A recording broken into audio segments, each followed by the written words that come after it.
o telefone fica sempre disponível para a sua participação. E como eu disse desde o início do programa, hoje é dia de participação do naturopata Ramon Assis, né? Inclusive eu já vi aqui que já temos perguntas aqui para o Ramon, né? O Ramon sempre prepara um tema importante para a gente trazer aqui como dica, como orientação, mas está aqui também para responder a sua dúvida, para responder a sua pergunta. 99326228, 99326228 é o telefone que você pode encaminhar aí a sua dúvida, pode encaminhar a sua pergunta.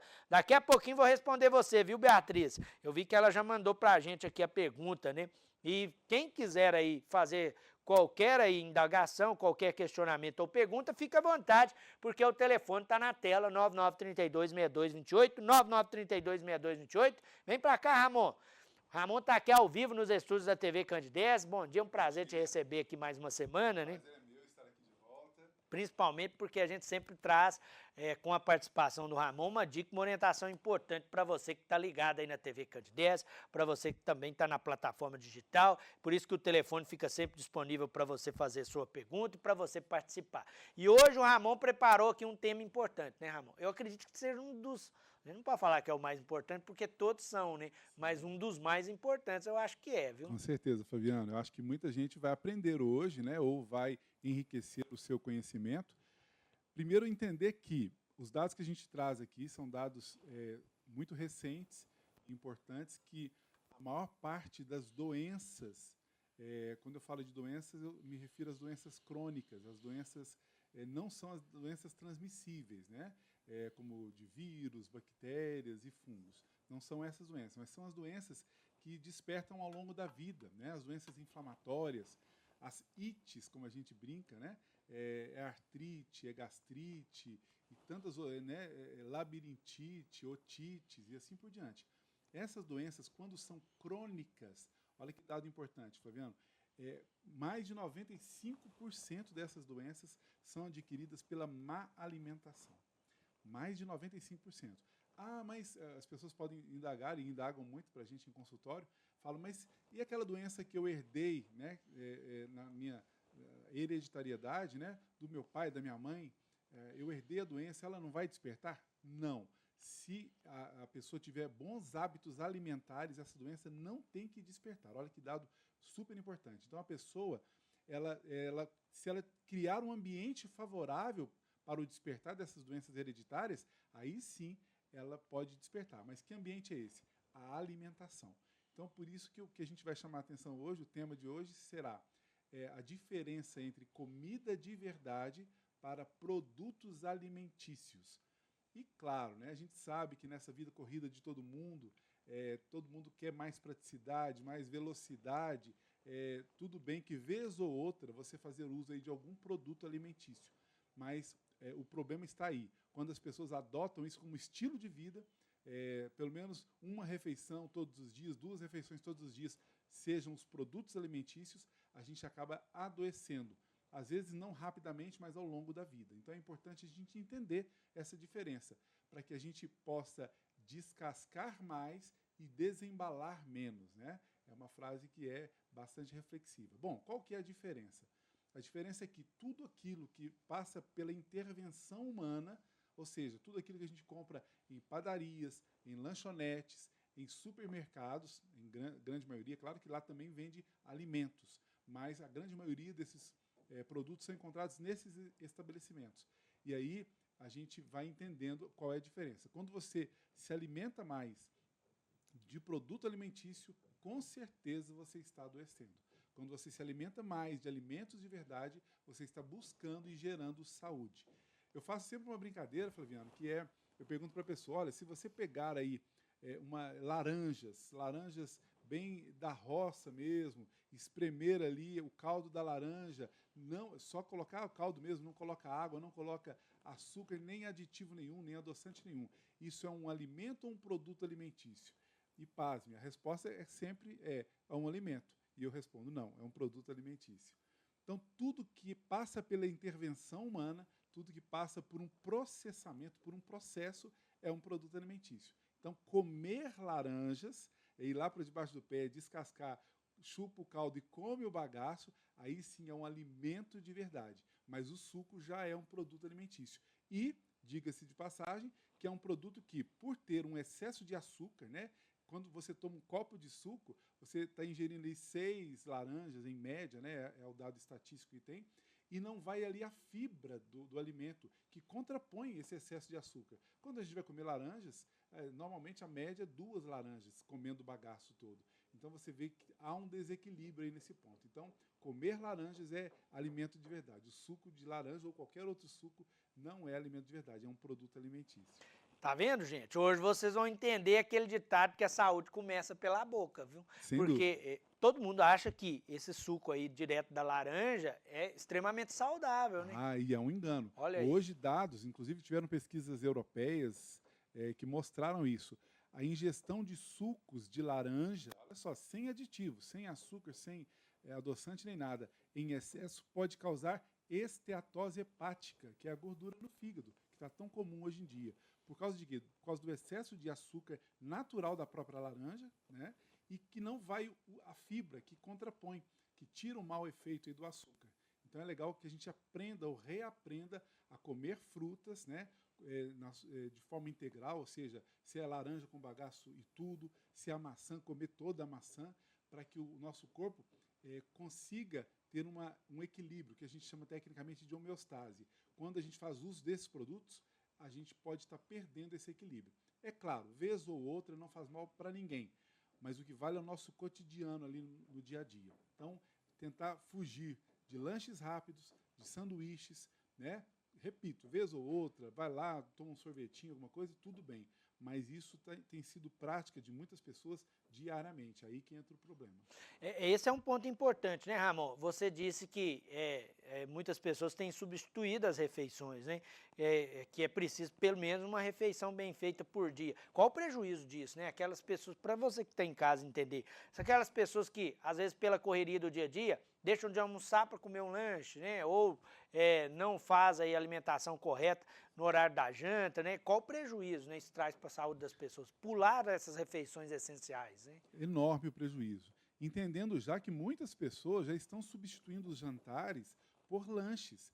E por mais que os lanches sejam caseiros, ainda são lanches. Ainda normalmente tem produto alimentício. É um pão que vai compor ali seu sanduíche, natural que seja. Então sempre tem algum produto alimentício. E os prejuízos são enormes, né? Você chamou atenção por uma coisa que é importante. Cada vez mais as pessoas estão fazendo essas substituições e com muita frequência, né, o que vai trazer malefícios imensos para as pessoas. Então é importante que as pessoas tomem consciência disso. Como eu disse, descasquem mais, desembalem menos, né, desde amanhã, né? Muitas vezes a gente já, no desjejum, já faz uma alimentação que não é legal, né? Que não é legal. Às vezes só ingere carboidratos, né? Carboidratos é o que a gente chama aí por exemplo, qualquer produto de padaria, o pão sozinho, a broa ou o bolo, são carboidratos, ou seja, dá um pique de insulina. Cada vez que você come um carboidrato sem o acompanhamento de uma proteína, você já pode estar causando vagarosamente uma diabetes. Então tem que ter ali uma orientação, né? Essa que nós naturopatas passamos, os nutricionistas também passam, para que a gente faça uma alimentação mais correta. No café da manhã, por exemplo, é uma das refeições que você vai ver mais produtos alimentícios, né? A dica seria introduzir mais frutas, Ramon? Seria uma orientação interessante nesse sentido? Muito. Por exemplo, as frutas é interessante, mas se a gente consegue inserir uma proteína pela manhã, por exemplo, o melhor desjejum de todos são os ovos. Se a gente comer 1 ou 2 ovos, a depender de cada organismo, né, de cada biotipo, é um melhor desjejum. O ovo não dá pico glicêmico, ou seja, ele não vai subir sua glicemia, não vai inflamar seu corpo por isso. Então é uma boa estratégia. Ou se você não abre mão do pãozinho, que seja um pão com ovo, que já vai ter uma quebra ali. Estudos mostram, eu falo do pico glicêmico, né, que é a quantidade de açúcar que vai para o sangue. O pico glicêmico, quando se come só um pão, ele é alto. Quando você come o mesmo pão com ovo, mesmo sendo um volume maior, o pico glicêmico diminui, é mais baixo. Isso significa que o seu corpo vai inflamar menos, significa que você vai fazer com que o seu pâncreas produza menos insulina, então já é mais saudável.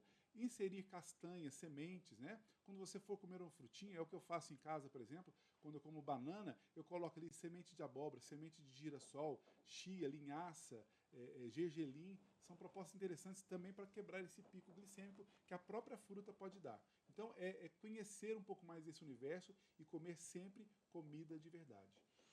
O telefone está na tela aí, 99326228, como eu disse, né, tá aí na tela porque todo mundo que tiver interesse, dúvida, pode participar. O Ramon está aqui também para responder todo mundo, né? Logo que eu anunciei que o Ramon estaria presente, a Beatriz já mandou para a gente uma pergunta. Muito obrigado, viu, Beatriz, pelo carinho, muito obrigado pela audiência também.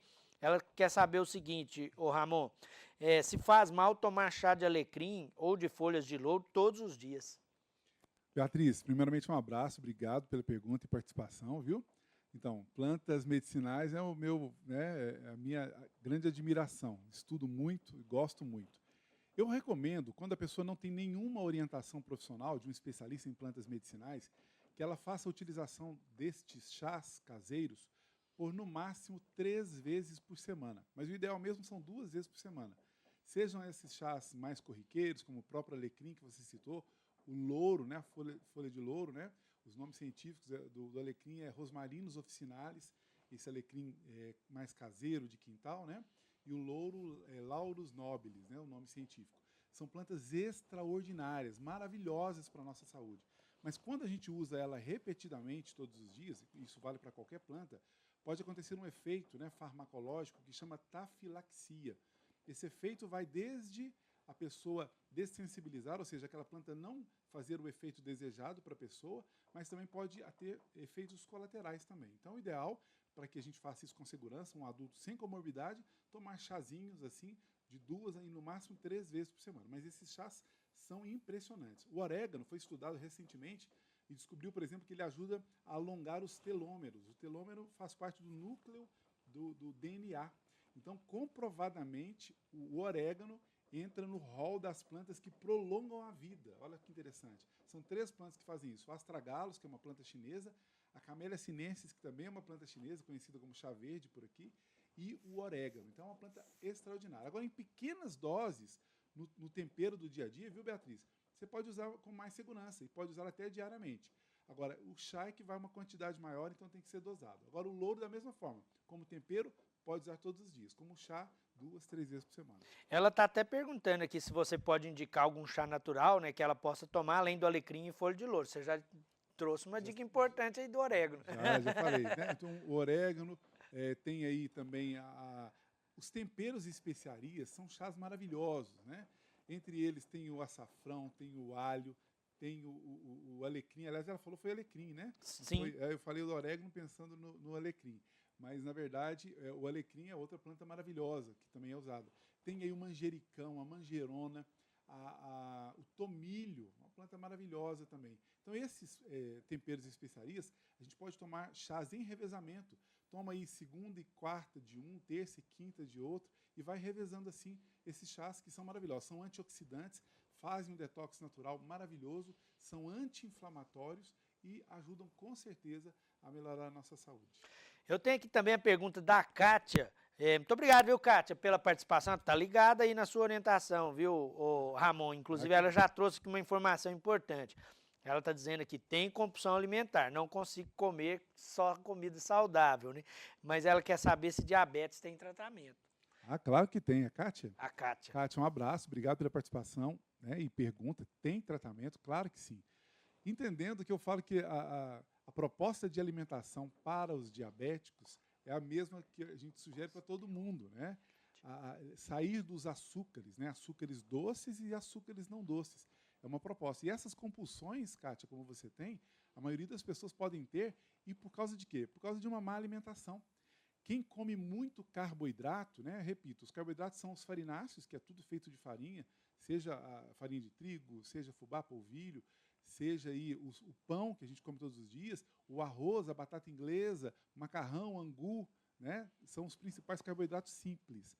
Quem come muito desses carboidratos pode gerar uma compulsão, porque dá um pico glicêmico, né? E logo em seguida dá uma baixa, e a pessoa pode sentir fraqueza e até mesmo aqueles sintomas de tremores por causa de falta disso. Então a pessoa tende a comer compulsivamente por causa do excesso de carboidratos. Uma proposta legal é você introduzir proteínas, inclusive de proteína animal, ovos, carnes, né, frango, peixe nas suas refeições, e aí você vai ter menos compulsão alimentar. É uma dica legal. E vale a pena eu destacar aqui, Flaviano, essa questão de alimentação, né? Vejam só, é uma parte reflexiva. Em média, entre 1 ano e 1 ano e 3 meses, nós, né, todos nós trocamos todas as células do nosso corpo. Olha só que interessante, todas as células são trocadas. E são trocadas pelo quê? A pergunta é reflexiva. Pelos nutrientes dos alimentos que a gente ingere. Então, quando a gente ingere produtos de padaria, de supermercado, né, esses produtos alimentícios gostosos, mas não são nada nutritivos. Então, eles não nos nutrem. Então, muitas pessoas dizem, a pessoa está ficando velha, está ficando doente. Né? Eu vou corrigir essa frase. Ela está ficando velha e malnutrida, aí sim fica doente. Então, nós estamos desnutridos, ou pelo menos subnutridos. E por quê? Porque a gente está ingerindo qualquer coisa. Então, a gente tem que fornecer a matéria-prima correta para o nosso corpo, para que ele se refaça todos os dias, porque todos os dias nascem células, todos os dias morrem células. Para ele se refazer todos os dias e se refazer com saúde. Tem a pergunta aqui também do Edson, né? Qual alimentação saudável para quem tem osteomielite? Então, é um processo também inflamatório da parte óssea, né? Para qualquer tipo... Quem perguntou mesmo? É o Edson. Edson, obrigado pela pergunta e participação.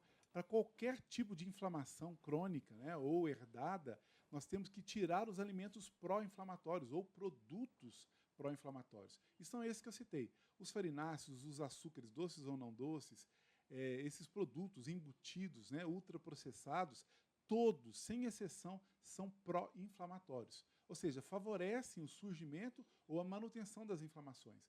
Quando você substitui o que você come por comida de verdade, né, por alimentos de verdade, né, ovos, carnes de qualidade, verduras, frutas, né, legumes de um modo geral, você vai trazer saúde para o seu corpo, vai desinflamar seu corpo. Então, um caminho é meio por aí, o que eu posso dizer por aqui. Claro que nós temos protocolos de tratamentos em consultório, mas aí é tudo personalizado.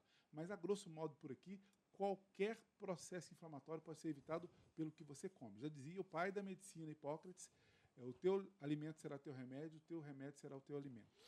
E o Rony quer saber aqui, Ramon, qual leite é mais saudável, saquinho ou caixinha? Essa é uma dúvida muito comum. Né? É muito comum. Rony, né? É o Rony. Rony, um abraço, viu? Pergunta interessante, viu, Rony?